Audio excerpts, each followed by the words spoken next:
Fala galera, tudo bem com vocês? Meu nome é Carlos Maff, estamos aqui para mais um episódio do Plugado Podcast, episódio 83. Hoje vamos falar sobre cinema, sobre TV, sobre séries, sobre projetos audiovisuais. Temos uma galera aqui muito foda que vai esclarecer todas as suas dúvidas e mostrar como funcionam os bastidores.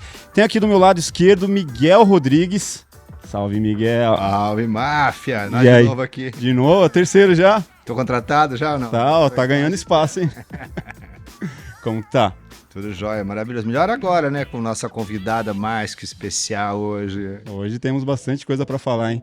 Temos muitos esclarecimentos para fazer. Você também, Miguel, que para quem não sabe, é diretor, produtor, tem longas aí na HBO, dirigiu novela também, né? Sim, série, novela. Série, novela, da TV Globo. Carroça.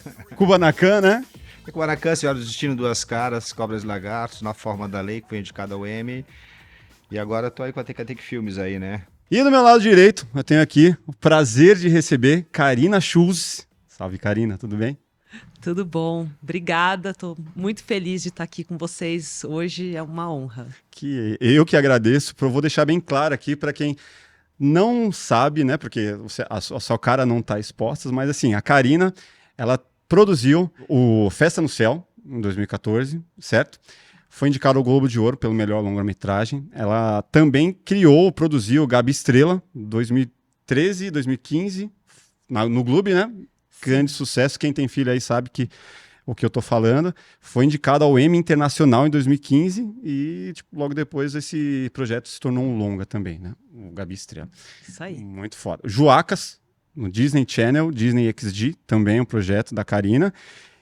Além disso, acho que um dos principais agora, não sei se é o principal, se me corrija, mas o Menino Maluquinho, que está no Netflix, projeto de animação maravilhoso, fantástico, minhas filhas adoram, eu curti muito, comecei a assistir com elas lá, no que eu vi já estava no 5º episódio, um currículo gigante. Pô, parabéns pelo que você faz, pelo que você representa, eu estava te falando aí nos bastidores, admiro muito e há muito tempo que eu quero conversar com pessoas que tenham essa bagagem, que tenham esse currículo e fico muito feliz de estar com você aqui. Muito obrigada. E eu fico muito feliz de saber que suas filhas amam. Menino Maluquinho é um xodó nosso, é um projeto muito, muito do coração mesmo. Como foi o processo de, primeiro, conseguir a autorização para rodar, para fazer rodar não, né? Para fazer a animação do Menino Maluquinho? Então, né, essa é a parte que as pessoas não sabem, que demorou muito tempo. Imagina. Então, assim, começou em 2017, mais ou menos. O Netflix abordou a gente com o interesse de fazer o Menino Maluquinho. E nisso a gente começou um processo, assim, de entender os direitos, de entender onde estava tudo, conversar com o Ziraldo, com a família. E demorou um tempo, demorou mais de um ano para a gente amarrar toda essa parte. Uhum. E daí, assim, a gente foi entendendo, conhecendo melhor o Ziraldo, conhecendo melhor qual que era a visão dele, né? O que ele tinha em mente, uma série de animação, a primeira série de animação do Menino Maluquinho. E daí começou um longo processo de desenvolvimento. Já tinha a ideia de ser em animação ou não? Poderia ser algo rodado? Então, live action. Quando o Netflix veio pra gente, eles tinham interesse em fazer a série em animação, porque já tinha os longa-metragens, exatamente, em live action. Então, foi puta ideia, né? Foi, porque é a primeira vez que você iria ver uma versão do desenho, né, do Menino Maluquinho, do personagem, em animação se mexendo. Uhum. E acho que esse foi o maior desafio, porque a gente fez, assim, gente, foram anos, foram uns 3 anos para chegar numa versão que o Ziraldo pudesse falar, olha, agora eu reconheço meu traço e agora eu consigo enxergar como que ele vai se mexer e como que ele vai popular esse universo do Menino Maluquinho. Essa adaptação de conceito, de visual ali foi um dos maiores desafios, então, não? Eu acho que foi. Eu diria que porque ele devia ter muito apego ao traço antigo. Quem que escreveu mesmo? Você participou da escrita? Ou você foi da sala de roteiro, chefe? Então, daí assim, né, voltando alguns passos, quando o Netflix abordou a gente começou esse processo, né, do desenvolvimento visual, só que ao mesmo tempo eles queriam entender qual que seria a história. Então, assim, tudo bem, vamos fazer um Menino Maluquinho, mas qual que é essa história? Porque, né, tem milhares de versões diferentes que a você gente pode... não contou ainda. Exatamente. Então, assim, eu basicamente, né, peguei essa missão, morrendo de medo, porque é uma super responsabilidade. Sim. E daí eu fui pro Rio de Janeiro e eu comecei a encontrar com um amigo meu, um grande amigo meu, que é o Arnaldo Branco, que é um roteirista maravilhoso, né, que escreve pro Greg News e já fez milhares de coisas incríveis. E a gente começou a entender o que seria essa nova versão do Menino Maluquinho. Então o que a gente fez? A gente voltou pro livro original. E no livro original, a gente começou a perceber algumas coisas que já estavam à frente do tempo. Então, por exemplo, no livro, os pais do Menino Maluquinho são divorciados. Eles se divorciam mais ou menos no meio até o final do livro. E o Menino Maluquinho, ele expressa que ele tem umas saudades, que ele tem uma tristeza, mas que ao mesmo tempo ele sabe que ele é amado pelos dois. Sim. E eu achei, assim, pro começo dos anos 80, né, uma coisa muito Totalmente atual, né? totalmente atual. E daí a gente falou, não, vamos seguir com essa toada e vamos fazer a história do Menino Maluquinho, em que os pais se separam, eles vão morar numa cidade que é inspirada em Caratinga, né, que é a cidade onde o Ziraldo cresceu, que na nossa série chama Bem-vinda. E, Não sabia que era essa.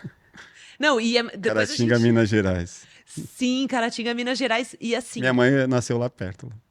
cara, que maravilhoso. Então, se ela assistir a série, ela vai reconhecer. Porque a gente basicamente pegou toda a flora, fauna, a gente pegou mapas, assim, da cidade e tem trechos do Menino Maluquinho, tem cenas inteiras que, literalmente, é como se fosse Caratinga mesmo. Legal. Então, essa parte a gente também, a gente se orgulha muito. Mas, assim, voltando pra história, a gente resolveu fazer isso. Então, o pai do Menino Maluquinho mora no apartamento, a mãe mora numa casa. E a mãe do Menino Maluquinho é baseada, né, lógico, na mãe do livro original do Ziraldo, mas também muito na minha mãe. Porque minha mãe, ela é uma acumuladora de animais, de verdade. Se eu deixar em casa, é a mesma coisa. Gente, é surreal. Todo dia, assim, Chega. toda vez que eu vou visitar meus gato pais, tem gato, papagaio, cachorro. Tem um cachorro, uma cachorrinha muito fofa, a princesa, que tem 3 patinhas, porque minha mãe salvou ela porque ela foi atropelada, minha mãe levou ela pro veterinário. Tem pássaro, tem peixe, tem tartaruga, tem tudo. Então, a mãe do Menino Maluquinho é um pouco essa mãe. Que legal. E daí, assim, o que a gente fez? A essência do livro do Maluquinho é essa coisa de que quando você é criança, você não fica se podando, você não tem limites. Tudo é possível. Qualquer aventura na esquina pode transformar sua vida, assim, pode ser uma viagem cósmica, pode ser Total. qualquer coisa. Então a gente usou essa essência do livro e só trouxe para os dias atuais. Então, tem tecnologia, não é assim, não é o foco da série, mas tem tecnologia, tem todos os elementos da vida atual de uma criança que hoje teria, sei lá, entre 8 a 10 anos, né? 8 a 12 anos, só que com aquela essência do Menino Maluquinho, que ele é subversivo, que ele é o agente do caos, que ele não vai aceitar regras que não fazem mais sentido. Então é tudo isso que a gente quis trazer para esse universo da série. Maravilhoso. E nesse processo todo, eu imagino que produzir em meio à pandemia deva ter sido um dos grandes desafios também. Foi muito desafiador, porque a gente começou durante a pandemia, começamos no final de 2020, e a gente terminou, né, há muito pouco tempo, assim, 2022. E foi 100% feito durante a pandemia. Tem pessoas que eu até hoje... Por exemplo, a gente fez umas festas. A gente fez uma festa de estreia e a gente também fez uma festa quando a gente terminou e a gente entregou o último episódio. Tem pessoas que vieram que eu não conhecia, que eu nunca tinha visto, assim. Porque a gente fazia vídeos, a gente fazia vários calls, várias reuniões, só que algumas pessoas não ligavam as câmeras. Então, teve muito essa coisa muito legal de depois, no final, a gente poder finalmente conhecer as pessoas ao vivo. E eu acho que, assim, por um lado... Foi muito bom no sentido de que, como foi uma produção 100% virtual, Sim. a gente pôde trabalhar com pessoas do Brasil inteiro. Então, assim, gente, literalmente, tem pessoas do norte ao sul do Brasil. E a gente falou para todo mundo, ó, sendo você artista, sendo você roteirista, qualquer posição que você tiver, traga alguma coisa de você, da sua infância, da sua vida, da sua rua, pra série. Então você vai ver, assim, tem grafite no muro da casa ali da Rua do Maluquinho. Easter eggs, tipo, da Que é galera. literalmente da galera. Que da hora. Tem o Mercadão de Bem-vinda, que é um aglomerado, assim, de todos os mercadões que as pessoas iam quando elas estavam crescendo, que elas iam fazer compras no final de semana. Então, tem tudo isso. A música também, a gente trouxe... Tem ritmos e influências musicais de todo o Brasil. E no roteiro também. A gente nunca limitou gíria. Então, tem assim, tem gíria... carioca, A mistura total. tem toda a mistura. E os atores também. Porque a gente sempre, quando a gente foi fazer o casting, a gente foi atrás dos melhores atores possíveis para aquele papel, independente de onde eles eram.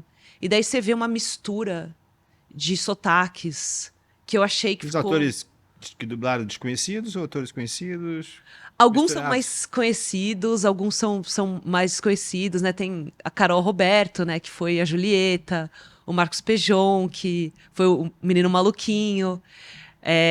Enfim, tem um pouquinho de tudo, assim. Quando eu vi que o projeto foi produzido em meio à pandemia, automaticamente eu pensei, pô, eles tiveram uma grande sacada de não podia, os sets estavam todos interditados, não podia gravar, vamos fazer um projeto de animação.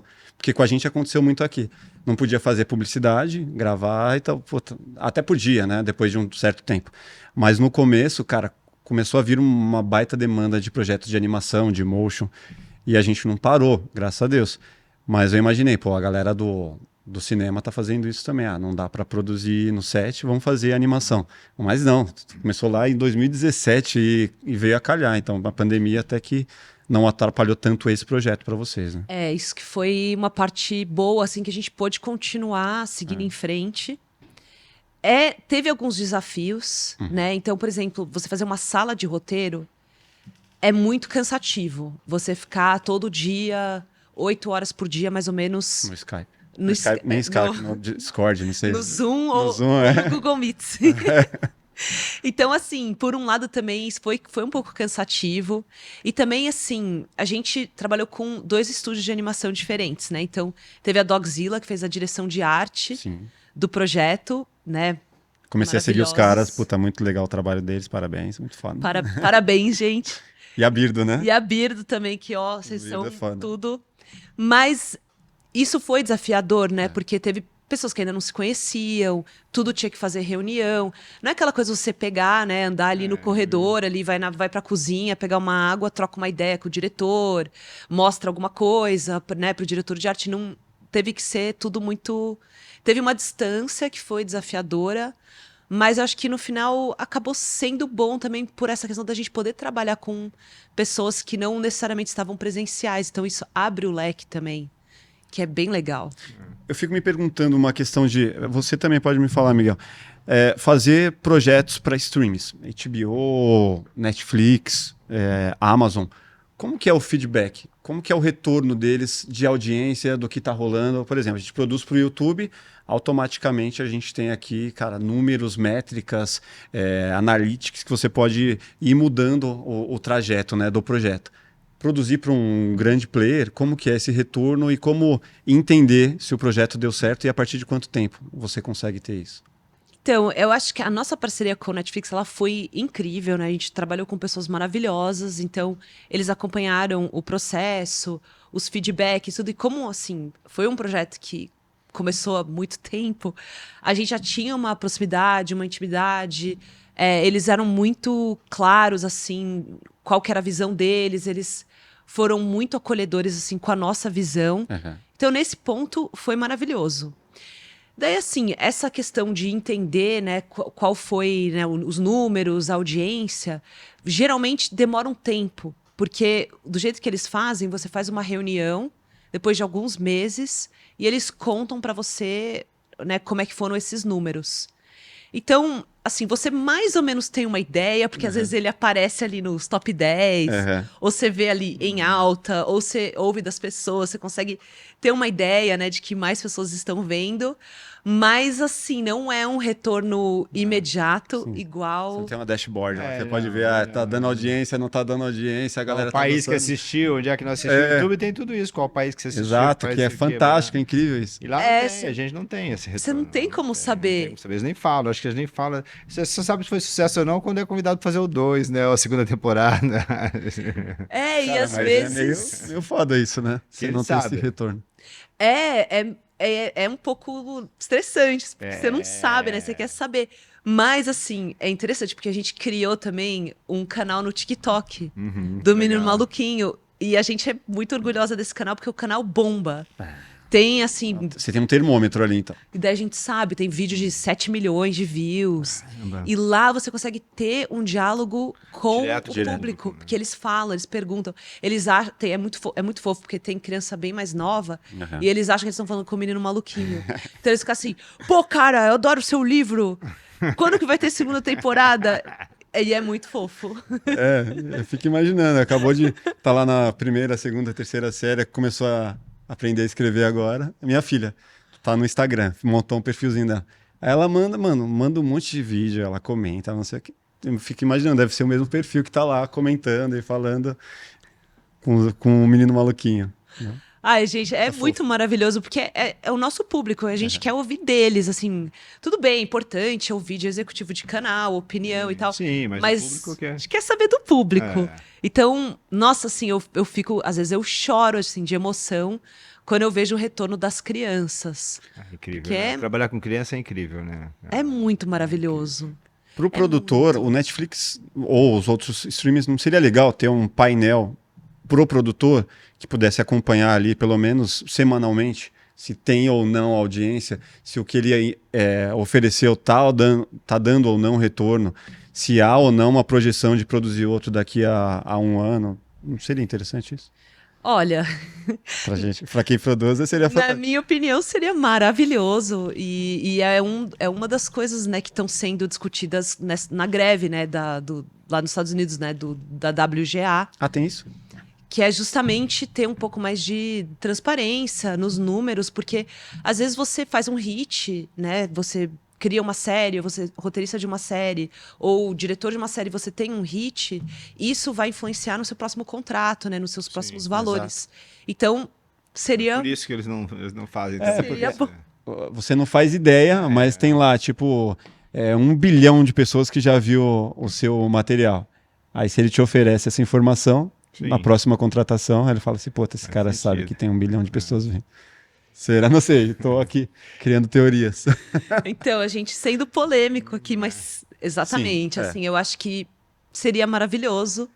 Vamos ver se esse futuro será possível em breve. Pô, podia ser legal. Você começou há quanto tempo, assim? Como é que foi teu início de carreira, assim, no audiovisual? Você falou, decidiu fazer audiovisual? Você sempre teve isso com você de ser criadora de conteúdo? Cara, eu sempre soube, desde criancinha, eu sabia que eu queria ser escritora. E eu não sabia o termo roteirista, isso eu fui aprender o que era mais pra frente. Mas eu sabia que eu queria trabalhar com televisão. Eu sempre falava isso para meus pais. E meus pais, não, isso aí não dá dinheiro, isso aí não existe. O que eles faziam? Você tá vivendo. Então, meus pais são empresários, né? Uhum. Então, eles têm uma visão Era mais de maravilhosa. business, tá? Amo demais, assim, mas eles são mais cartesianos nesse sentido. Vai ser advogada, vai ser Vai contadora. ser médica, advogada, business. Mas enfim, daí eu morei, né, em Los Angeles. Então, quando eu fiz 18 anos, eu fui pra lá, fiz faculdade lá e comecei a perseguir esse sonho de ser roteirista e criadora de séries. E daí fui fazendo uma trajetória, abri uma produtora em Los Angeles e aos poucos fui criando, fui escrevendo. E por uma coisa que eu sinto que foi meio uma magia do destino, eu vim para o Brasil em 2011, para o primeiro Rio Content. E até então, eu morava nos Estados Unidos, eu era roteirista, mas eu nunca tinha vendido uma série minha. Então, isso ainda não tinha acontecido.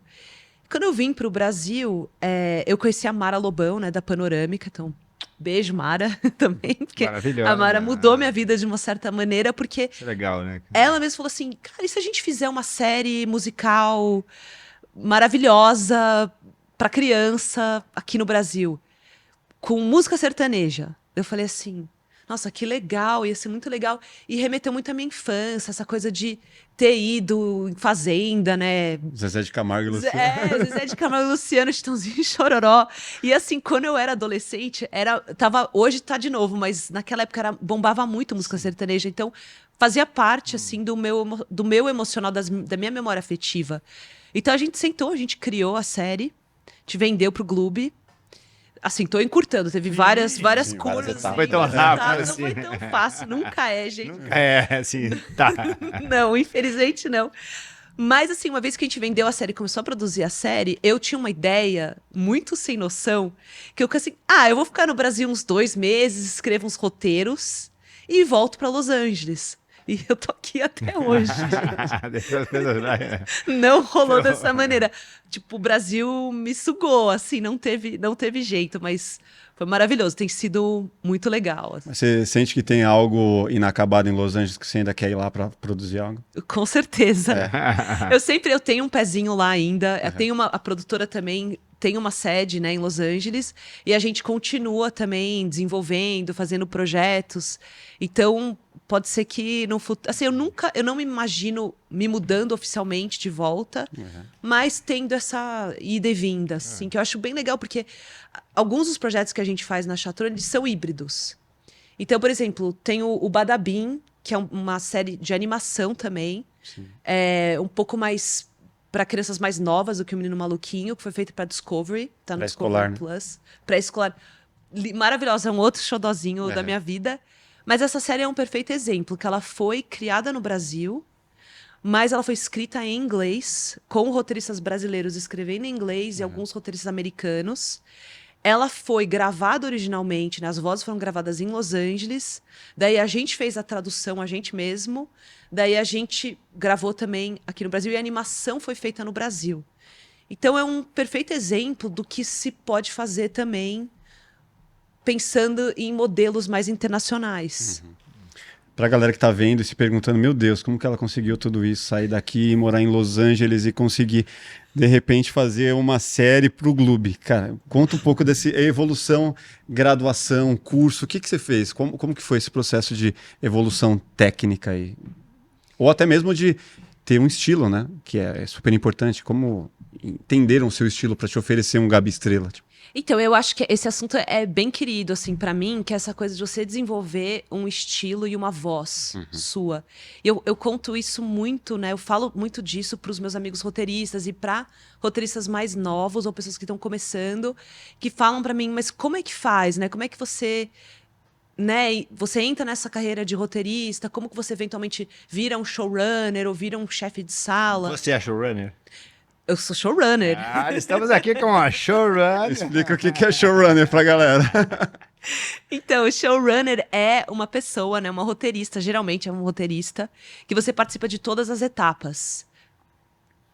A maioria criativas, mas você acaba também se envolvendo na produção, porque essas partes são né? conectadas. Fazendo um paralelo com uma agência, seria um RTV, assim, que tem que saber do orçamento, tem que saber de Sim. quem vai chamar, tem que saber como que é a entrega pro canal, quais formatos vai ter desdobramento.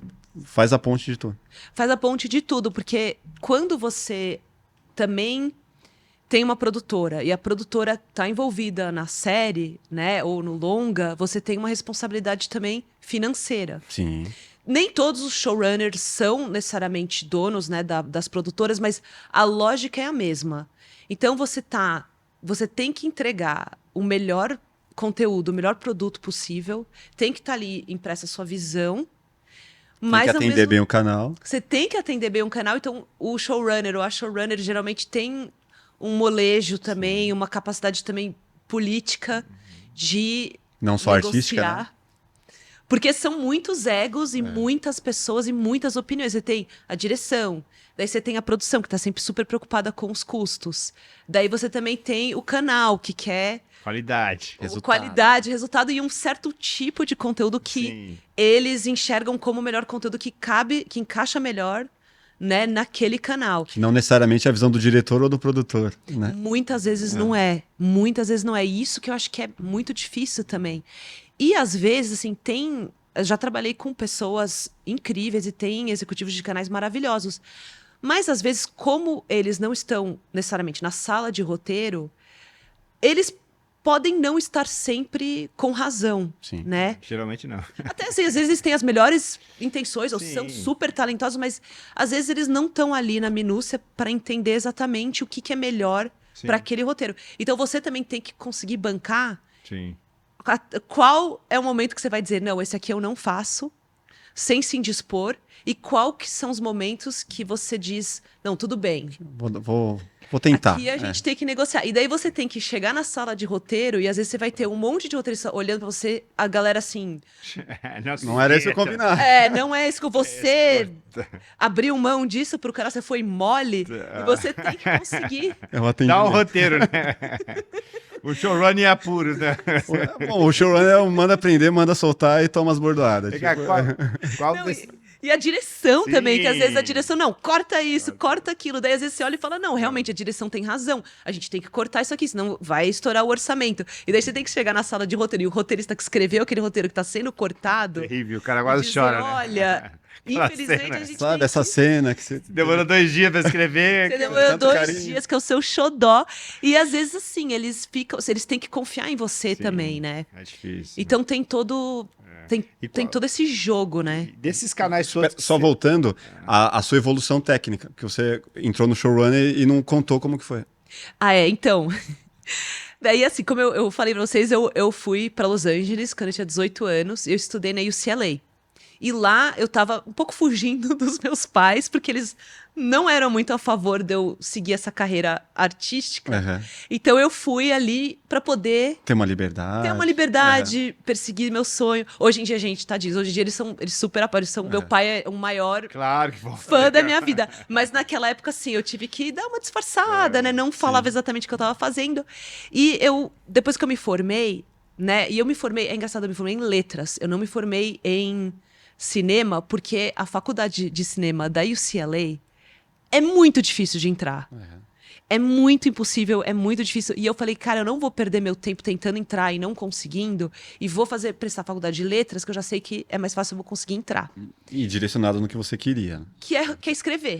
Quer escrever, Tava quer ali ler. na UCLA, né? Que tá ali. Gira ali. E daí eu pude fazer várias aulas de cinema, que foi incrível também. Então, assim, deu pra sentir, né, como é que era. E daí eu rapidamente peguei um estágio, porque eu sabia que pra eu poder trabalhar no mercado audiovisual, eu tinha que começar, tinha que entrar. Então eu entrei como estagiária, fiquei alguns anos como estagiária, depois eu trabalhei como assistente. E eu fui conhecendo umas pessoas muito legais, né? Trabalhei com pessoas muito legais, né? Trabalhei com um diretor chamado John Hertzfeld, que me ensinou um monte de coisa. E ele adorava, tipo, ele andava lá na boardwalk, né, da praia, e ficava falando o roteiro dele num gravador. E daí eu chegava depois e eu ficava Transcrição. fazendo a transcrição. E assim, era insuportável, claro, mas eu aprendi muito. E eu comecei a perceber que o motivo que ele era a chama dele era roteirista e diretor. É porque ele tinha um tipo de voz, um tipo de escrita, um tipo de ritmo muito específico. E daí eu comecei a me ligar que era importante desenvolver o que era o meu roteiro, a minha história, o que eu tenho para contar. Como é que são os meus personagens, que tipo de ritmo que tá na página, e que você, entendendo quem você é, entendendo o que você faz de melhor, você consegue ter mais confiança para correr atrás dos seus sonhos, para correr atrás do tipo de projeto que você quer escrever. Tendo dito isso, nem sempre é fácil, né? A gente trabalha num mercado que às vezes você não pode fazer qualquer coisa que você quer. Às vezes o que tem ali de opção, né, é o que às vezes assim, por exemplo, eu amo escrever infantil, comédia, mas às vezes o que está disponível é um job que eu teria que escrever, sei lá, um drama super triste, assim, policial com mulheres mortas, assim, que eu fico mal, eu não consigo dormir à noite, mas às vezes é o que eu tenho que fazer. Então, às vezes você faz essas coisas, mas mesmo assim você tenta trazer um pouquinho do seu estilo para tudo aquilo que você faz, porque daí as pessoas reconhecem, entendi, esse é um roteiro da Carina. Eu quero contratar a Carina. E aí que a gente, como criativos, que a gente também se empodera. Porque tem, às vezes, uma tendência no mercado deles olharem a gente como, sei lá, um datilógrafo, Sim. uma câmera. E a gente tem que lutar, né, contra isso e valorizar o que a gente traz, que é a nossa arte. E só assim que acho que a gente se empodera para a gente poder fazer, né, os projetos que a gente quer fazer e ser respeitado nos nossos nichos. E fazer entender o seu DNA, né? O que que você tem ali para mostrar, o que que a pessoa pode esperar quando te chama para um projeto, né? Acho que isso é uma coisa importante, né? Manda aí, Miguel. O que que Não, você... é sobre, né, você já trabalhou com vários canais, entendeu? Né? Vários canais, vários players aí. Qual que foi o mais difícil, assim, entre HBO, Netflix, Disney? Quem é o mais chato? Vai, É, fala. Ó, Miguel, você vai tornar minha vida complicada. Não, mas às vezes é porque é difícil, não? Porque não, faz chato. parte. Faz parte. Quem é mais exigente, vai? É, exigente. Não, todos são exigentes, mas assim, eu tipo, fechar uma música, por exemplo, num filme, cara, foram 18 e-mails pra fechar a música, meu. Eu não aguentava mais. Falei, chega, Quero da Julia B? eu falei, chama advogado e eu não vou. Pra mim já chega. Já... Sim. Aí tá vendo? Diretor, e aí alguém... É, aquele filme de baixo orçamento, eu fiz várias funções, inclusive a pós-produção musical. Né? A gente fez o motion aqui. Mas é isso, assim, geralmente tem um que, né, mais, como você falou. Agora vocês vão ver minhas habilidades políticas. Eu acho que, assim, cada canal tem suas particularidades, né? Então, tem alguns que são mais fáceis no contrato. Você consegue fechar o contrato mais rápido. Tem alguns que acabam sendo mais difíceis no dia a dia, né? No trato. Eu já passei por tudo, assim, é impressionante. Mas, assim, teve uma experiência que eu tive que foi muito, muito, muito desafiadora, que foi um projeto que eu fiz no Canadá, né? Que foi o Big Top Academy, que foi uma série que foi uma coprodução entre a Discovery Kids, a TVO, que é um canal no Canadá, e a Apartment 11, que é a produtora. E foi uma situação bem, assim, atípica e bem difícil, porque tinha a Cris Morena, também era a produtora executiva, né? A Cris Morena, né, que é super, né, maravilhosa, né? Mulher incrível, né? Que fez Chiquititas e Rebeldes e todas essas séries clássicas, né? Que a gente cresceu vendo. Só que, assim, tinha uma dificuldade em fazer ela conseguir comunicar com o pessoal da produtora, né? Porque acho que também tinha uma diferença cultural muito grande entre ela, né? Que é argentina, tem sangue quente, latina, Sim. e o pessoal do Canadá, que eles são maravilhosos, mas eles são mais frios, menos emocionais. Então, ia ser até o estilo dela, que é uma coisa mais novelinha, e daí o estilo dos canadenses, que era uma coisa, assim, levemente mais sitcom. Então, era muito difícil. E a Discovery pediu pra eu ir lá e conseguir Mandar a gente, fazer a todas xerife. essas partes funcionarem. E foi um projeto muito sofrido, porque estava num momento muito difícil, né, por conta de todas essas questões. E, nesse caso, e eu vejo isso como uma coisa boa, a Discovery, ela é muito exigente, né? E eu trabalhei com uma pessoa maravilhosa, né, que eu amo, né? Ele não, infelizmente não está mais lá, mas é o Adriano Schmidt, que ele é super exigente no roteiro. E hoje eu vejo, cara, que maravilhoso, porque ele tirou, assim, coisas assim, tem coisas mágicas, eu tenho muito orgulho dessa série. Mas quando você tá ali, no dia a dia, apanhando de todos os lados, tentando fazer pessoas que não enxergam o mundo da mesma maneira concordarem e verem, eu tive momentos que foi muito difícil. Mas, assim, eu hoje tenho muito orgulho e sinto falta. Eu sinto falta desse desafio e de trabalhar com alguém que tem essa visão para roteiro, né? Então foi, acho que, não sei se eu respondi. Mas qual que é o mais chato? Não respondeu. Não falou? Não falou.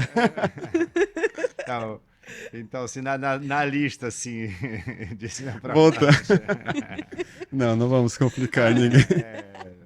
Ó, eu queria saber uma coisa importante, assim, o principal termômetro que eu imagino para um projeto infantil é entender se a criança gostou ou não e a que ponto ela interage com isso. Podemos dizer que o licenciamento de produtos é o termômetro master, assim, tipo, pô, a criança quer fazer, a festa de aniversário dela com o meu produto. Tipo, sucesso, tipo, conseguir atingir o coração da criança ou tem outros lugares maiores, assim, que dá para atingir na criança? Eu acho que, algum tempo atrás, eu acho que era um ótimo balizador, porque você conseguia ver, né, indícios físicos da proximidade da criança com aquele conteúdo, né? Aquela coisa da criança querer levar para casa, querer fazer a festa. Quero ter a lancheira. Quero ter a lancheira, festa. Nossa, eu me emocionei muito quando eu vi a festa Gabi Estrela, assim, que era toda temática. Sensacional. É sensacional, muito maravilhoso. Mas hoje em dia isso é difícil de dizer. Por quê? Porque os streamings, vários, a não ser talvez a Disney, né? Disney Plus, talvez algumas outras exceções que eu não tô conseguindo pensar agora, não existe esse programa de licenciamento. Não existe. Não existe. Então, você não tem como saber se seria um hit ou não, porque não tem nem essa possibilidade. Mas se você vende um projeto para o Netflix e ele explode, você não tem direito sobre a obra para você poder vender para, sei lá, Faber-Castell depois para virar lápis? Então, você teria, mas você não tem nem essa possibilidade, porque a maioria das vezes eles nem têm esses programas ou esses departamentos de licenciamento. Então, é um grande desafio quando você vai vender um conteúdo como produtor, né? Agora falando como produtora, não, mas como roteirista. Antigamente, né, você pegava, né, o seu conteúdo e você ia lá no mercado e você tentava vender. E daí, por exemplo, você poderia vender para o Gloob. E o Gloob, no caso, foi maravilhoso, porque eles super apoiaram e teve um programa robusto de licenciamento do Gabi Estrela. Então você vende para alguns canais, né? Os canais eram lineares, né? A Discovery Kids também, né? O Peppa Pig, o sucesso do Peppa Pig, né? Teve muito licenciamento. E você, como produtor, você faz também vendas internacionais e você vai construindo também o modelo de licenciamento do seu conteúdo. Hoje em dia, isso tem mudado um pouco, porque você vende para algum streaming, né? Seja lá qual for, né? Tanto faz. Eles, às vezes, compram todos os direitos. A propriedade intelectual, tudo. Fica tudo Tudo. perto. Nossa, vende alma pro diabo. É. Mais ou menos. Eu não posso falar nesses termos, mas... mas, enfim, você vende e daí você acaba que você não tem controle sobre a sua obra. Sim. Às vezes, eles não têm programas de licenciamento. Então, mesmo que você tenha o maior hit da história, não necessariamente serão vendidos brinquedos. Então, você não tem mais como ter essa experiência. E você, como produtor, às vezes, você não tem controle sobre isso. Porque você não é mais necessariamente dono do seu conteúdo. Então, é interessante. E hoje, assim... E o que eu tô achando interessante é que, hoje em dia, isso é bem recente. Talvez esse ano, esse modelo ele tem começado a voltar. Porque, né, como estão acontecendo esses cortes de gastos e como não é mais como era, sei lá, 5 anos atrás, que estava todo mundo comprando a rodo, assim... Tá começando a ter uma possibilidade de novo de você, como produtor, ter mais controle. E daí, quem sabe, você consegue... negociar. Você dá uma cauda longa pro projeto, para você poder ter outros desdobramentos lá na frente. Estão deixando de ganhar dinheiro, né? É. Agora eu me pergunto, entre produzir um projeto de sucesso para um streaming, seja ele qual for, ou produzir um projeto de sucesso, pensando em projeto infantil, animação, para o YouTube, tipo um Galinha Pintadinha da vida. Qual que você escolheria? De grande sucesso, absurdo, assim, tipo, qual que daria mais renda? Qual que você acredita que seja um melhor negócio, assim, uma coisa mais desejada para um produtor? Hoje em dia, e só vendo o comportamento de como as crianças consomem conteúdo, se você tem um hit no YouTube, você consegue alcançar bem mais longe e eu acho que você consegue números muito mais expressivos. Então, eu diria que seria um melhor negócio. Sim. Agora, né, é aquela história, você teria que levantar o dinheiro de outras maneiras, que às vezes são mais difíceis. Então, você teria que sempre pesar essas... Fazer mais com menos, né? Você vai ter que botar muito mais energia E é uma outra forma de você dedicar o seu tempo ali. Exatamente. Eu me pergunto por quê? é. Porque, assim, muito tempo eu quis ter um projeto como Galinha Pintadinha. Cheguei a escrever, cheguei a apresentar para a Viacom. E aí o projeto começou a se desenrolar, as pessoas gostaram. O Jimmy Leroy, na época, pô, adorou, fomos por várias reuniões. E aí o negócio começou a virar algo grande. Eu queria projetos, clipes de até 5 minutos. Não, até 4 minutos. Aí chegou lá, não, tem que ser 13. Aí depois o orçamento que era isso, virou o dobro. E aí o negócio ficou crescendo, foi crescendo, crescendo, crescendo, até que já não tinha mais como produzir de forma independente. Aí eu dependia do canal. E aí os caras me deram um chá de cadeira, que eu fiquei puta. Eu falei, mano, não quero mais, pô, vai em reunião e vai em reunião. Eu falei, eu quero produzir, eu não quero depender dos caras, porque, pelo amor de Deus, ficar dependendo. Hora joga pra um, hora joga pra outro, hora agora a gente vai buscar dinheiro lá nos... Não. Tipo, quero muito que eu tenha um player que vá viabilizar, que ajude o negócio a construir. Mas o negócio virou tão grande que eu não conseguia produzir, eu dependia dos caras e eles que podiam não fizeram a coisa acontecer, não venderam, não foi adiante. Então eu falo pro Miguel isso, pô, longa, série, pô, você depende de tanta gente que chega uma hora que eu gosto mais de, vamos fazer com o que a gente tem à disposição. Temos a possibilidade de fazer? Vamos fazer. Vou chamar quem que é? Quem que eu vou trazer de parceiro? Quem que vai poder colaborar? Mas é mão na massa, vamos fazer do jeito que dá, com os recursos que a gente tem, fazer a melhor coisa e trazer quem esteja interessado para poder produzir e não depender dos outros. Isso, para mim, é tipo fim, ficar dependendo de alguém que tá lá e, nem sabe se o cara tá olhando ou não, e no final das contas você tá aqui, pô, quando que vai chegar esse e-mail, liberando a grana aí pra gente produzir algo? Tipo, como que é? Gera frustração para você também isso? Você já teve algo parecido? Gera muita frustração e eu acho que eu sempre tento pensar que tem projetos e projetos. Né? Tem projetos, por exemplo, um Menino Maluquinho, que você quer fazer aquela animação maravilhosa e você quer, assim, poder gastar alguns recursos para realmente, assim, trazer tudo e vai levar mais tempo, Mais vai levar movimento de ano. câmera. Mais movimento de câmera, mais com as coisas maravilhosas que essa galera fez, que até hoje eu choro vendo quase todos os episódios. Então daí, no caso, você precisa de um parceiro, né, para você poder ter esses recursos. Mas hoje em dia também eu olho a facilidade e a rapidez que você consegue, né, colocar um conteúdo no YouTube e vendo assim como meus sobrinhos, né, que tem 4 e 7, o jeito que eles consomem conteúdo, eles não assistem algo que, a não ser que eu force eles, mas eles assim estão muito mais vendo o YouTube. Total. E eles não estão ali olhando a qualidade da animação e os shorts agora. E não sei shorts, velho. A criançada fica. Já tá um, já tá em outro, já tô. Tudo muito mais dinâmico, assim. Pra parar pra sentar e ficar ali, 13 minutos, 1 hora vendo, cara, tem que gostar muito. Tem que gostar muito. E eu acho que a gente tem que cair na real que, especialmente para produzir para criança e conteúdo mais assim, mais jovem. Sim.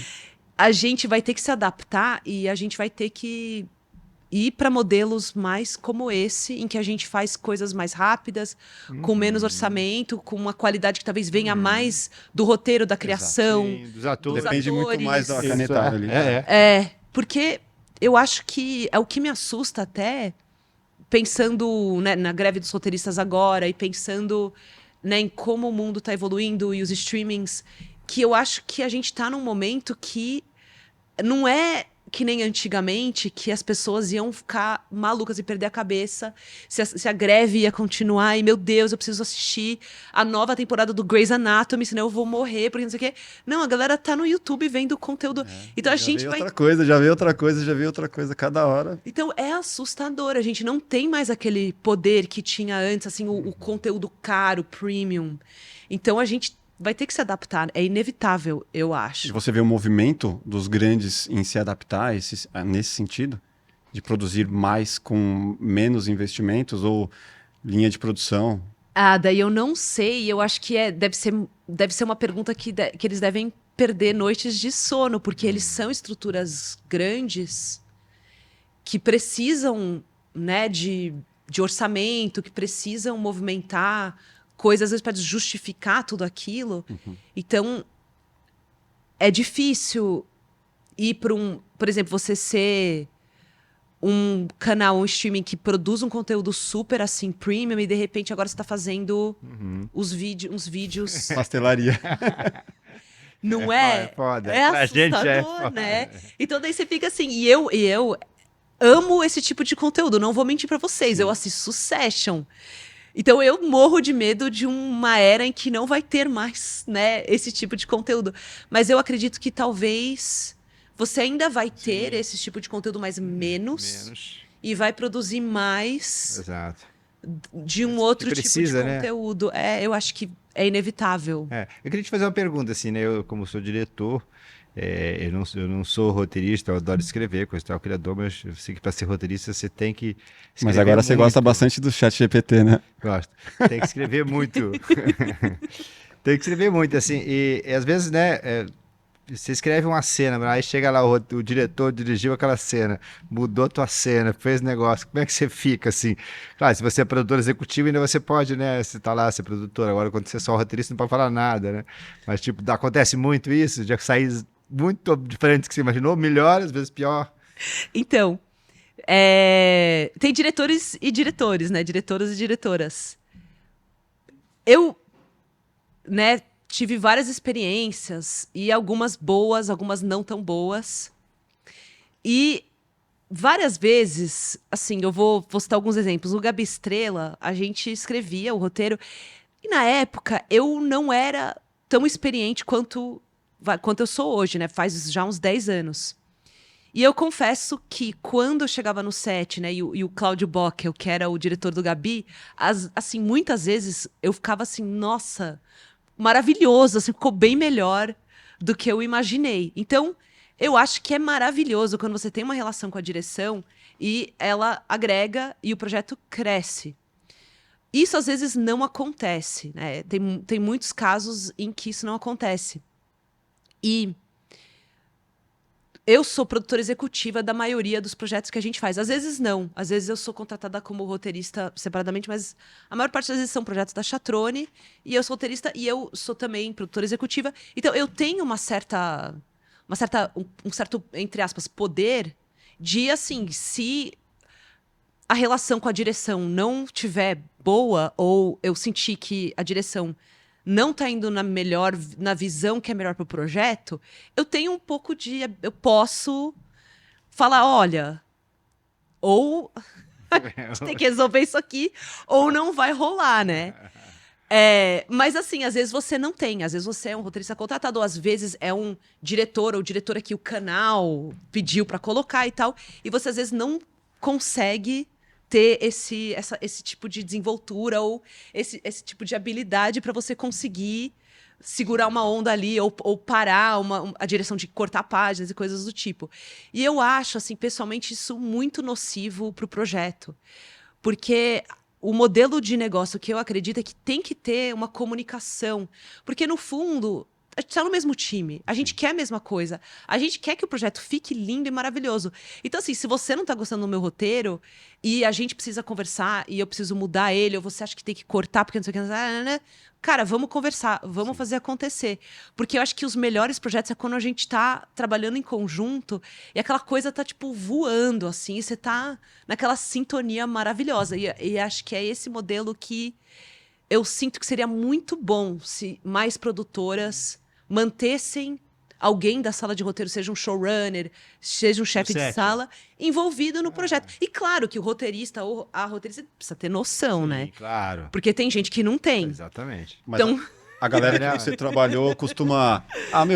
vou garantir o que o roteirista pediu e agora eu vou fazer uma versão. Rola isso?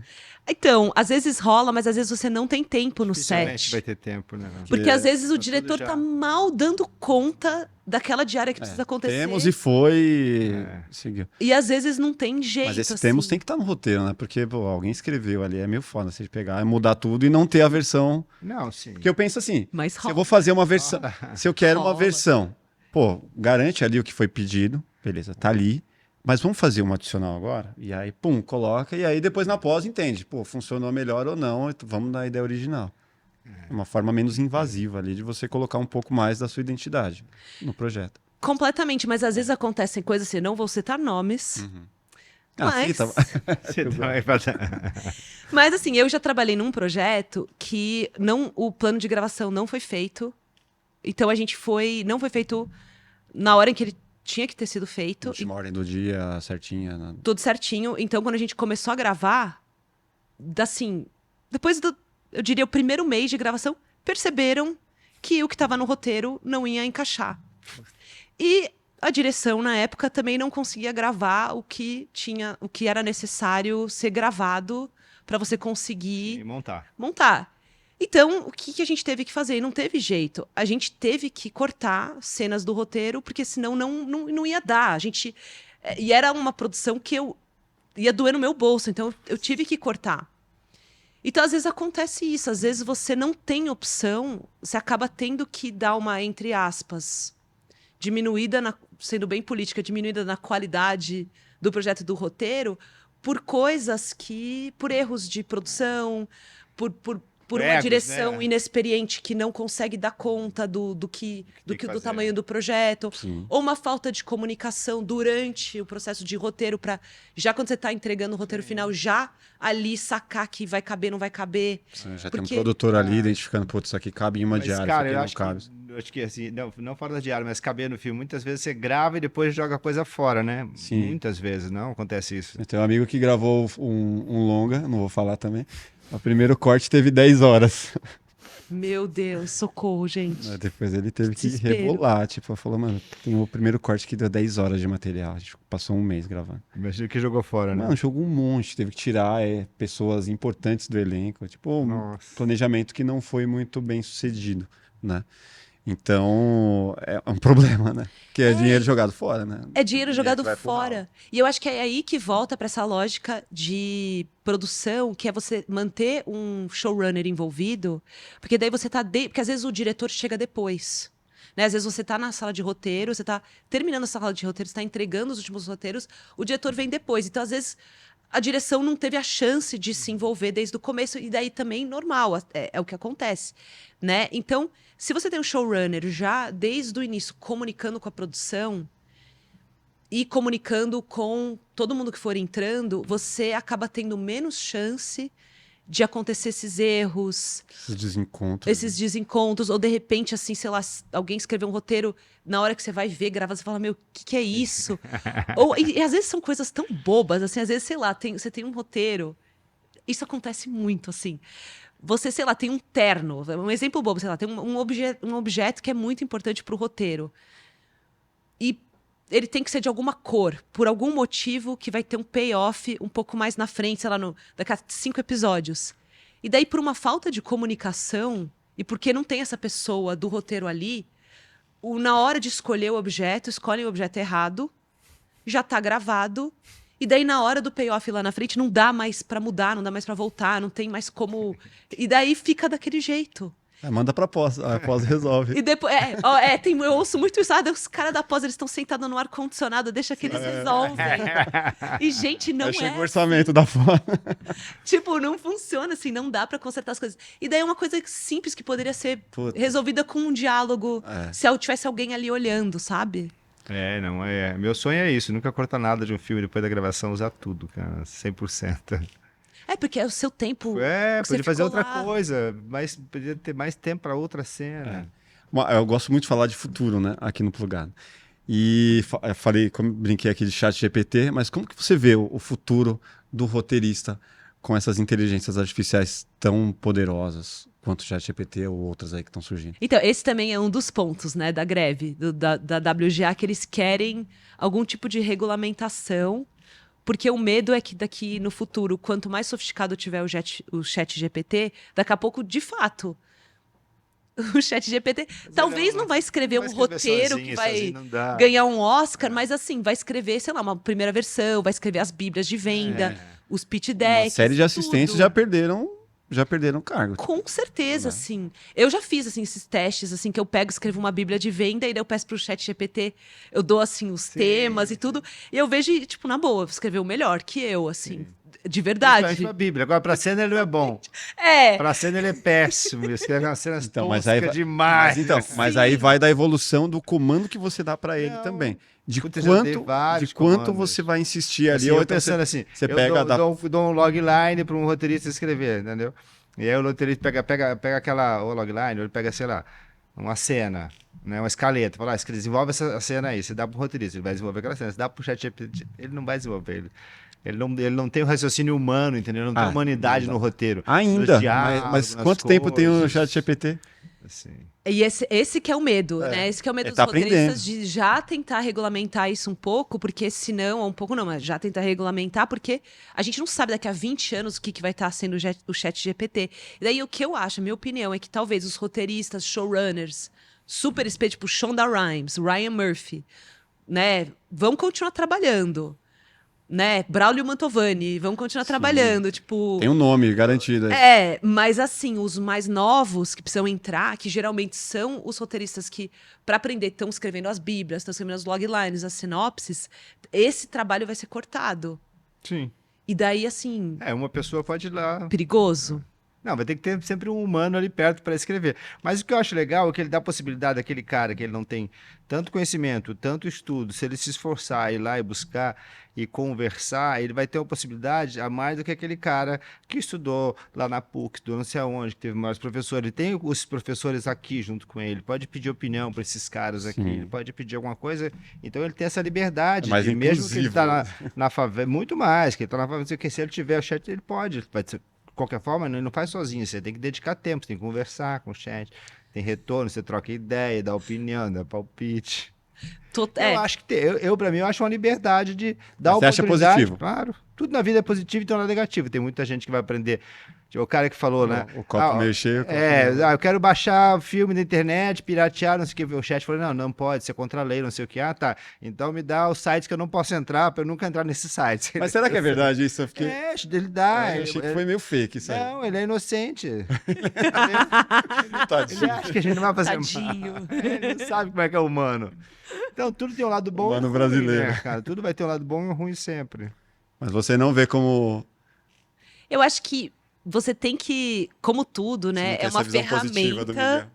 Miguel. Eu acho que é uma ferramenta que você tem que aprender a usar. Se você sabe usá-la muito bem, acho que pode ser uma super ferramenta na sua vida como roteirista, vai te ajudar a economizar tempo. Tem muitas coisas positivas, mas eu me preocupo menos com hoje, eu me preocupo com daqui a 20 anos. E daí é essa conversa, eu me preocupo um pouco com o papel dos novos roteiristas que vão surgindo, se o chat GPT já não vai estar fazendo esse trabalho que eles estariam Cara, fazendo. eu acho que não, pensar- eu acho que vai melhorar o trabalho deles, vai ajudar eles no trabalho, vai ajudar a desenvolver um pouco mais o trabalho, e acho que essa é a oportunidade, assim, porque eu já pesquisei muito, ele não para desenvolver, tipo, coisas humanas ali que você precisa de diálogo com outro ser humano, ele não é bom para isso, ele não funciona. Não, ainda tem as limitações. Você vai perceber ali claramente que é uma máquina escrevendo determinadas coisas. Outras já não. E aí você vai fazendo esse bate e volta, ele te entrega uma coisa, você refina, Sim, pede uma correção, aí exato. você pede uma inserção de algum outro parágrafo que ele te Sim, dá, é e você isso. vai montando ali, daqui a pouco você vê, opa, montei um negócio legal aqui. Então, te deu a oportunidade, por é. exemplo. A gente que compete, a gente que é uma pequena produtora, que compete com grandes produtoras, como a O2, como não sei o que tem 10 redatores trabalhando todo dia pro cara, e você não tem condição de pagar 10 redatores, né? Assim, então, você tem um chat GTP, você tem alguns redatores ali contigo que tem uma inteligência maior, né, que pode te ajudar. Aí você pode se equiparar um pouco a eles, entendeu? Você vai estar num nível que você pode trabalhar, que você gastou menos tempo para fazer aquilo, que você tem que fazer outras coisas também. É Cara, minha eu opinião. vejo a produção audiovisual, assim, em pouco tempo, né? Não falo 20 anos. 5, 10 anos, já vai ser totalmente diferente do que é agora.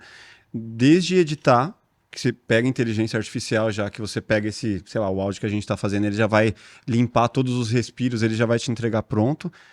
Animação, finalização. Cara, vai ser outra história. O que a gente conhece hoje, daqui a 5 anos, já vai ser um outro universo. E acho que as mentes criativas, que elas vão estar à frente, e muito dessa galera criativa que dependia de pós, que dependia de produção, ele vai depender cada vez menos, e essa pessoa ela vai ser obrigada, de uma certa forma, a estar diante das câmeras não só produzindo mais, não só escrevendo mais, mas falando.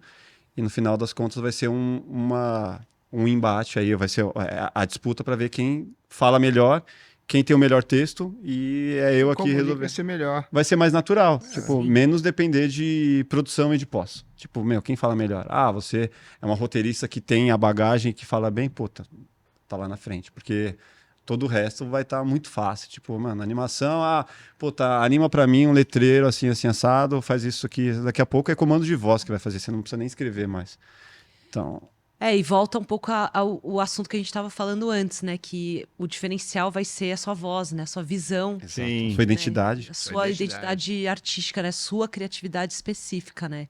Beleza, tá lá. Todo mundo vai ter acesso às mesmas ferramentas, mas beleza, você é bom o suficiente. O que você faz com essas ferramentas?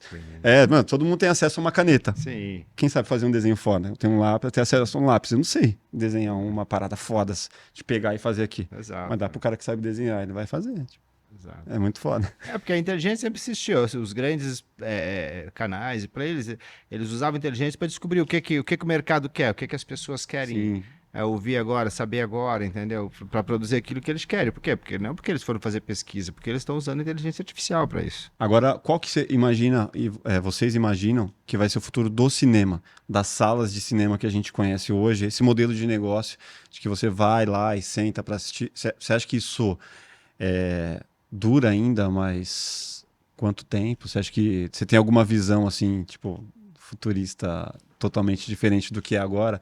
Porque, mano, eu acho que vai mudar muito. Não sei qual que é a sua visão, mas gostaria de saber.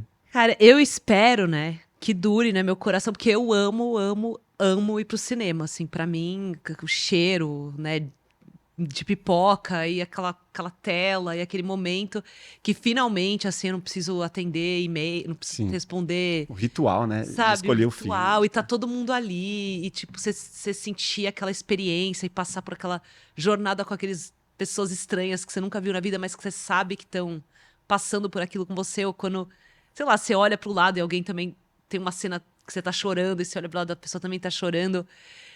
Isso você não tem, né, quando você tá sozinho em casa, deitado no sofá, né, assistindo alguma coisa. Não é a mesma coisa, né, tem essa coisa épica, né, do cinema. Então, assim, o meu coração deseja que isso dure pra sempre. Mas, assim, eu não sei. Mas falando como modelo de negócio, você acha que é sustentável ainda o modelo atual do cinema, como ele é? Tipo, temos que levar as pessoas para ter a bilheteria, e essa bilheteria tanto será revertido para o produtor. Tipo, esse modelo aqui, muitas vezes, a conta, se parar para pensar, não fecha. Acho que o Cinemark deve ganhar mais vendendo pipoca do que com ingresso, porque são tantos clubes de parceria, desconto. E tem mudado muito os modelos de negócio, né? Por conta dessa mesma história dos streamings que compram os filmes. Às vezes você consegue um super orçamento para fazer aquele filme, o que é legal, né? Porque aquela coisa que você tem aquele sonho, né, que você tem de fazer aquele filme com aquele orçamento, com aquela luz maravilhosa, com o melhor diretor de fotografia, a melhor direção e tudo mais, e os atores maravilhosos. Então, assim, você tem essa possibilidade. No modelo de cinema, dependendo de como que você está levantando esse orçamento, já muda um pouco, né, a matemática, né? Para você conseguir gerar lucro. Tem que ser, mano, acima de quantos? Acima de 1 milhão, 2 milhões de bilheteria? Meio milhão já paga as contas. Já.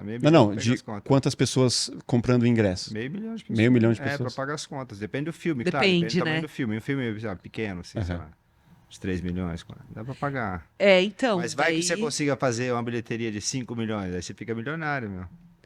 Então, tem essa possibilidade, mas são... Tem que acreditar, são poucos, né? São pouquíssimos sei lá, casos. 5%, Mas, assim, 5%, a gente acredita no talento. A gente tá sempre, né, acreditando. Buscando, senão você não acha. Se não tentar, você não consegue. E aí, Miguel, o que você acha? Sobrevive o modelo... Cara, eu acho que o cinema nunca vai morrer, né? Hoje, ia morrer quando surgiu a rádio, a televisão, ia morrer com a internet. Não vão verticalizar o cinema, então. Não vai ter uma tela, não tem como. Aqui a gente até vê no cinema. A experiência do cinema é única, né? Você tá naquela tela gigante, aquele som maravilhoso, né? As pessoas estão lá concentradas só naquele filme, sem nada para fazer, sem olhar para nada, é maravilhoso. Eu adoro. Mas o modelo de negócio, você acha que sobrevive dessa forma? talvez diminua as salas, não sei, tamanho, mas acho que sobrevive, acho importante. Eu acho que quando converter, assim, tipo, você é assinante da Netflix, você pagou a Netflix um ano, a Netflix vai te dar, sei lá, alguns ingressos pra você ver os filmes Netflix no cinema, os outros isso é legal, fazer hein? são assinatura pro cinema, sabe? Que você tem que ir ao cinema toda semana, você paga uma assinatura e você vai ao cinema. E teve uma vez um serviço que começou, mas não deu certo, mas enfim, seria uma boa você assinar, entendeu? Você vai na sala, tem várias salas que você pode ir, como você vai na Ah, lá academia, na que você vai, né? Cineflix tem isso. Então. Você paga mensal, Mas eu acho que o problema do cinema pode maior assistir todos. é o marketing. Eu não vejo os filmes nacional, por exemplo, fazendo um bom marketing. A distribuição. No cinema. Mas, o marketing de levar as pessoas ao cinema, que é do distribuidor e também do exibidor e também do produtor, né? Então, assim, eu moro perto de 2 shoppings, tem vários cinemas, eu adoro cinema. Não chega uma propaganda de cinema pra mim, chega de sapato, de bolsa, de carro, cara vai de academia, de tudo, mas não chega uma propaganda de cinema pra mim, entendeu? Mas isso Então, não tem a ver com a gente estava falando aqui de orçamento, que no final das contas precisa de tanto orçamento para tantas coisas que chega na hora da distribuição do marketing, tipo, já quase não tem verba. Não, é claro que a gente não tem como tem lá fora, né? Que a gente tem um budget de orçamento super grande dentro do Pegar um filme da percentual. Marvel, o cara tem para fazer. Aqui não, aqui a gente tem menos, mas eu acho que ainda falta inteligência para achar as pessoas, para levar as pessoas pro cinema. É. Acho que o marketing muito fraco. É, porque tem outras maneiras, né, de fazer o marketing ser mais específico Sim. para o público daquele filme, né, e através de mídia social. Tem maneiras, né, de Sim. fazer, mas ainda... Eles não usam, ainda- eles não usam nem o que a gente faz de bastidores, grava bastidor pra caramba, sei o quê. Os Viram caras não nada, usam, né? Viram Tipo- nada, os caras usam um reel, sabe? Você tem material pra usar 3, 4 meses antes do lançamento, eles não fazem nada. Então, assim, talvez... precisa do chat GPT para Pra ajudar. pra ajudar. Nessa hora, pelo menos, vai ser bom, mostrar né? o caminho. Porque o cinema... Cara, mas assim, o que você acha do roteiro no Brasil?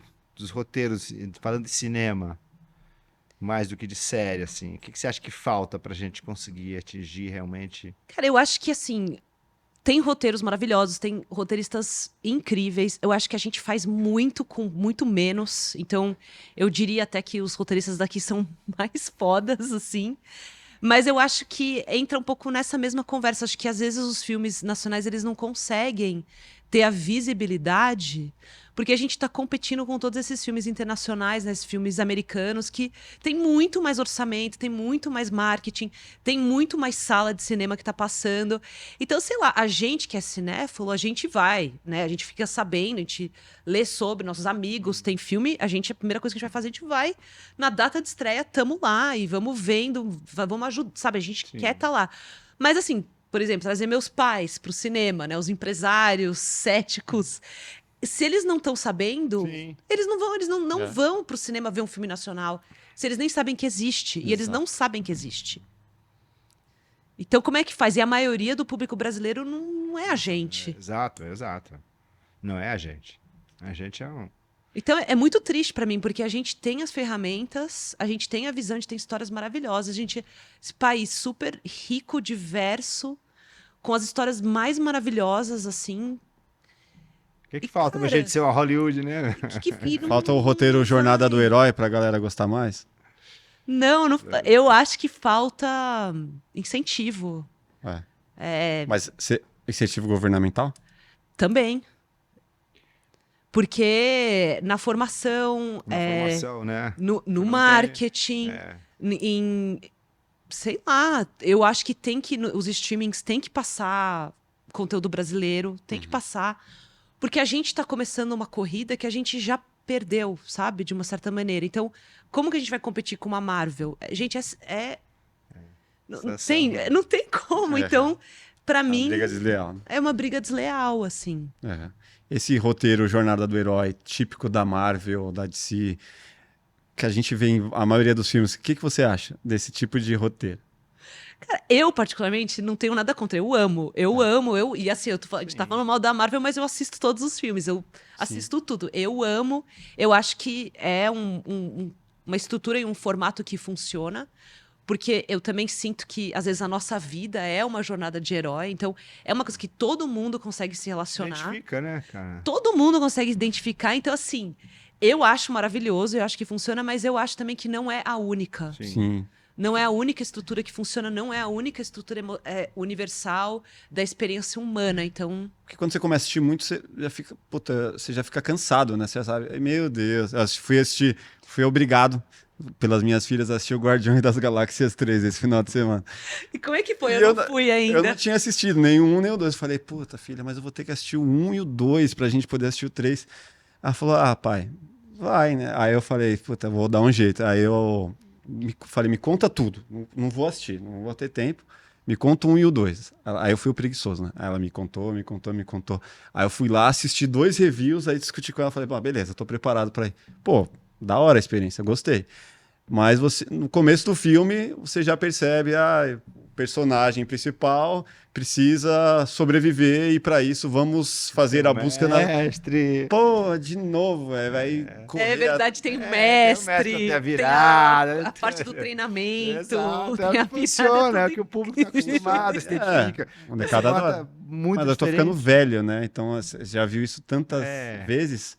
Mas é que você, né, que vê muitas vezes, mas o público também, o grande público, Adora, massa, né? A massa, né? A gente trabalha pra massa, né? A gente quer É que faça verdade. sucesso, que muita gente veja, não que só nossos amigos E cineastas foi uma experiência falam, legal. Adorei, tive cabeça, louco, meu. Foi caralho, Foi meu, popular, né? ninguém entendeu nada, mas tudo bem. Não tô nem criticando, assim, mas gostei, a experiência foi legal, mas previsível. Previsível, e eu acho que isso está acontecendo de uma maneira geral também até em televisão. Mas eu tenho um grande amigo meu, que é o Gustavo Suzuki, né? O Suza, que também é um roteirista maravilhoso, também foi chefe de sala do Menino Maluquinho. Ele fala assim, eu não vejo mais TV. Ele falou assim, eu voltei para os livros, podcast. Porque até em TV tá tendo uma formulazinha que você consegue, você sabe, você vê o piloto, você meio que sabe como é que vai É acabar. a fórmula, né? Imagina pra você que faz roteiro, tipo, deve ficar muito claro isso. E a gente se esforça muito na sala de roteiro para quebrar, às vezes, essas expectativas e essas fórmulas. Mas, às vezes, não é o que os canais querem. Às vezes, eles querem a fórmula e querem que você execute muito bem A fórmula. aquela fórmula. E daí, A assim, receitinha do bolo. eles estão te pagando, então você tem que, né? É um job, a gente tem que fazer, né? Então, a gente abaixa, a gente faz feliz, na verdade. Mas, assim, eu acho que sim, as coisas começam a ficar meio repetitivas. Tem que descobrir uma nova fórmula. Aí é o desafio. A gente tem uma pergunta aqui pra galera.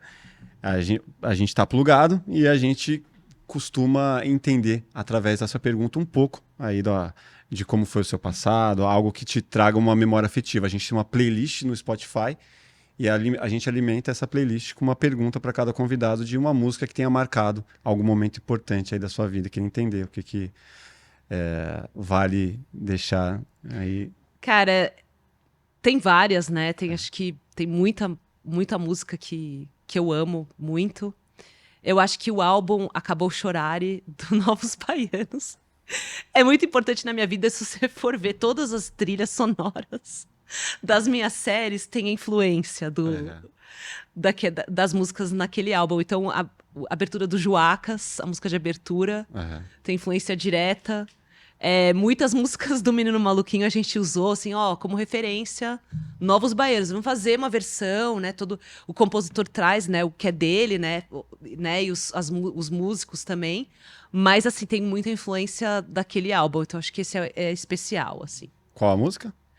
O álbum inteiro, Acabou Chorare. Acabou. Não, mas tem que escolher uma. É uma música no Spotify. Tinindo e Trincando é uma favorita minha. Tinindo e Trincando. Que da hora. Sensacional, maravilhoso. Cara, a gente tem uma pergunta da produção, né? A Nayara vai... A Nayara ou o Vitor? E assim, eu queria que você desse um recado pra galera que tá te assistindo aí, que a gente sabe como é difícil, né, entrar na área, você conseguir o seu espaço para apresentar seus projetos, enfim, os roteiristas, os produtores, diretores que estão te assistindo aí, deixa os recados pra eles. Já deixa a dica pra galera também. Gente, eu tô emocionada, né? Vou agradecer também vocês. Incrível essa conversa. Uma honra mesmo, assim, estar aqui. Vocês são maravilhosos. Foram muito, muito fofos, muito queridos, muito acolhedores, muito maravilhosos. Mas pra galera de casa, assim, eu também fico emocionada porque eu vejo, assim, o quanto a gente tá batalhando, o quanto a gente tá fazendo as coisas com, às vezes, né, condições muito difíceis, né? Um momento, né, que foi muito difícil ano passado, né? 2 anos atrás. Espero que agora comece a melhorar, mas assim, eu queria que todo mundo não parasse de acreditar no sonho. Vocês sigam buscando a voz de vocês, o que torna vocês especiais, né? Qual mensagem que vocês querem passar e que vocês coloquem isso, né? Tanto na direção, no roteiro, nas histórias que vocês querem contar.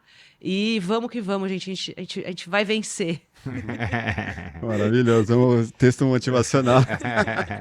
Mas é isso, é que tem que motivar mesmo, porque tem muita gente que eu acho que tem talento, muito talento, que a gente não consegue dar espaço para esses talentos. Né? Tanto na área de roteiro, de direção, de tudo, sabe? Total. Tem muito talento. Eu, na pandemia, eu fiz como eu falei, vou escrever um roteiro para fazer um filme. Eu falei, mas eu não sou roteirista, vou demorar um ano escrevendo um roteiro, não vai ficar bom. Aí fiz um pitch, escolhi quatro roteiros. Com Amor os de Quarentena? roteiristas. Foi o Love em Quarentine, foi o que a gente gravou, Partiu Fama, que era o YouTuber Virgem. Foi esse stand-up, né? E o próximo, que é o Soalê, que ainda tá Esses esperando. 4 saíram já Saíram desse pitch que eu fiz, porque tava parado sem fazer nada, fui fazer um pitch que eu achei mais interessante, mais inteligente do que eu escrever um roteiro. Produção, Muito difícil. Nayara, manda pergunta, por favor. Tá me ouvindo? Tô, Sim. pode Eu aumentar um queria- Eu pouquinho. queria falar um negócio que vocês comentaram sobre essa questão do cinema, de não ter marketing. Eu não acho que seja não só marketing, mas o quão caro ficou o cinema para você ir no cinema. Quando teve uma promoção aí um tempo atrás, o cinema ficou pela metade do preço, todas as salas de cinema lotaram no tem final de isso. semana. Então eu acho que é um pouco disso também, mas minha pergunta não é sobre isso. Eu queria saber como foi ser produtora da Festa no Céu. Porque eu tenho muitos amigos que têm muito carinho sobre esse filme, então eu queria a saber gente de nem você falou. como Puta que projeto. foi participar. Ai, foi mágico, assim, porque também tem uma coisa que é importante desse filme, que ele é uma história mexicana, né? Ele é um filme sobre o Dia de los Muertos. E na época que a gente fez esse filme, não era que nem é hoje, que tem uma vontade de fazer filmes com mais diversidade. Só tinha, ainda mais animação, era Pixar e DreamWorks e filmes americanos. Então, assim, teve uma coisa muito especial que foi poder contar essa história de uma maneira que ela pudesse, né, atingir um público bem amplo. E é um filme que ele trata também temas assim, né, sobre amor, é sobre a morte, é sobre acreditar, né, que a gente é maior, né, do que esse momento que a gente vive. Cara, poder fazer um filme desses para criança naquela época, né, com um diretor e um produtor mexicano, né, que são, né, da América Latina, eu sendo brasileira, cara, foi surreal, assim, foi muito. E depois ser indicada ao Globo, né? Eu não conseguia, assim, eu tava vendo, eu não conseguia acreditar. E daí tem uma história, assim, que a gente foi a gente foi pra casa do Guilherme Del Toro pra apresentar pra ele o filme, pra pitear pra ele, pra convencer ele Coloca a voz. de vir fazer. E, gente, assim, não tô brincando, o cara mora num museu, assim. Ele é meio apaixonado, assim, por peças, assim, de filmes, estátuas e tipo, tem um quarto, assim, que tem o papel de parede da Mansão Mal-Assombrada da Disney. Então ele tem essa... Olha que louco. E daí ele tem, assim, estatuetas, uns negócios meio steampunk, assim. Uns negócios até meio, assim, eu teria medo de morar naquela casa, assim, que é um pouco, assim, tem uma vibe Lá tem a meio... Annabelle lá. É meio, assim, bem Annabelle, assim. Mas, cara, que foda, né? Ter visto. E é tudo coisas que ele vai colecionando dos filmes dele e também dos filmes que ele é fã. Então, isso é muito maravilhoso, assim, essa experiência. Sensacional. Maravilha. Pô, só mais uma. Só aproveito que eu acho. Inclusão, né? Uma conversa que a gente estava tendo esses dias. Antigamente falava-se muito das mulheres no audiovisual e tal. E hoje em dia, você vê a mulherada dominando assim de ponta a ponta as funções executivas, a galera que seleciona os projetos. Cara, como que é isso? Assim, você deve ter vivenciado um pouco dessa evolução. Eu vejo muito as mulheres em várias partes, assim. Como que é isso para você? Então, eu acho que ainda tem muito caminho a ser percorrido. Quando eu comecei minha carreira lá em Los Angeles, né, a gente fazia muita animação, né? Então, assim, eu não consigo contar nos dedos, assim, quantas vezes que tava eu e tipo, só homem, assim, na sala. Não tinha muita mulher, né? E agora você vê, né, mais mulheres em cargos, assim, executivos e também muito na animação, né? Você começa a ver mais. A gente se orgulha muito no Menino Maluquinho, é metade, assim. Metade Legal, mulher, metade homem. ótimo. Maravilhoso. Mas eu acho que ainda tem muito caminho a andar. Por exemplo, tem pouquíssimas diretoras de animação. E não porque não tem. Tem várias mulheres incríveis, só que ainda não tiveram a chance, não foram ouvidas para poder, né, para poderem contar suas histórias. Então, Tem barreira ainda. tem muita barreira. Ainda, eu acho que em todos os meios, animação, live action, comédia, drama, mas assim, eu tô falando especificamente de animação porque nos últimos 4 anos, eu produzi 2 séries de animação onde você enxerga muito mais esse problema. Então, eu acho que, por mais que a gente tenha, né, avançado, eu acho que ainda falta bastante, assim, falta muito. Né, eu fui uma vez, eu fui jantar, né, e tinha uma galera, assim, de canal. Eles perguntaram, assim, pra mim, mas por que não tem criadoras mulheres como você? Eu falei, não, tem muitas, mas vocês não conhecem, porque vocês estão recebendo pitchings, né, das mesmas pessoas ou dos donos das produtoras, que geralmente são homens, não das roteiristas que criaram. Então, que tem, mas a gente precisa muito trabalhar mais em abrir mais espaço, né, para elas poderem contar suas histórias. Legal. Tem um lado super positivo que evoluiu, cresceu bastante, mas natural que tenha bastante ainda por percorrer aí, né? A galera aparecer mesmo. Eu né? acho que falta na técnica, tipo, você vê pouca diretora de fotografia mulher. Verdade. Você vai nos pitch, nos canais, é muita mulher. Conheço uma. É muita mulher, assim, são as CEOs, canais, sei o que agora, da técnica ali do dia a dia, ou é da produção, né? Ou sei o que agora, tipo, diretor de fotografia, não sei o que, tem poucas. Diretor de fotografia, então eu nunca trabalhei com nenhuma. Conheci uma no Rio, mas que morava na França, enfim, nunca consegui trabalhar com nenhuma diretora de fotografia mulher. De longa, acho que eu não Eu conheço. não consegui trabalhar, entendeu? Tem que crescer. Tem que. É importante, e você vê a diferença, né? Às vezes, assim, outro dia eu vi um filme, assim, que era filme sobre mulheres. E, assim, era tão estranho e tão cringe, assim. É um filme, sei lá, dos anos 90. E daí eu fui ver, tipo...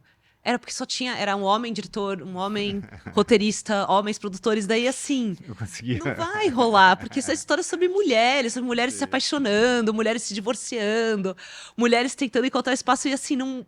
Era muita visão masculina e, tipo, não funciona, não dá. E hoje em dia não dá mais. Conversa mais com o público. Não vai conversar. Pô, demais, adorei aqui a nossa conversa. Deixa pra galera que ainda não te segue as suas redes sociais, o site da produtora para conhecer mais sobre os seus projetos. Gente, é chatrone, né, .com, que é o nosso site. E daí é Carina Schulze em todas as mídias. E é isso, né? E vai lá no O Menino Maluquinho Real, que no TikTok e no Instagram, que vocês vão amar também. E é isso. Maravilha. Miguel, deixa suas redes sociais também Bom, pra galera. Miguel Rodrigues, diretor. Agora abri um canal novo no YouTube só com o meu trabalho de diretor, chamado MRD. MRD? Miguel Rodrigues, diretor. No YouTube também. Esse eu não vi ainda. É novo, porque o meu canal de YouTube tinha muita coisa, muita informação, muito trabalho. Então, Deu uma concentrada. corporativo, publicidade, tudo, campanha política, fecha um filme. Aí eu concentrei só mais agora focado em audiovisual, cinema e série, mais cinema mesmo. Então, Instagram e YouTube que eu uso. E o LinkedIn, às vezes, eu entro lá. Puta, LinkedIn ninguém entra. Obrigado. Só quando tá procurando trabalho, né? Valeu, obrigado a vocês, obrigado, galera. Se inscreva nos canais, deixa aí seu comentário, manda sua pergunta aqui pra Carina, que eu vou repassar pra ela. Ela também vai dar uma olhada depois lá nos comentários. Manda pro Miguel também. Deixa o like, ativa o sininho aí. Obrigado, até o próximo Plugado Podcast. Obrigada, gente. Um grande abraço. Até a próxima.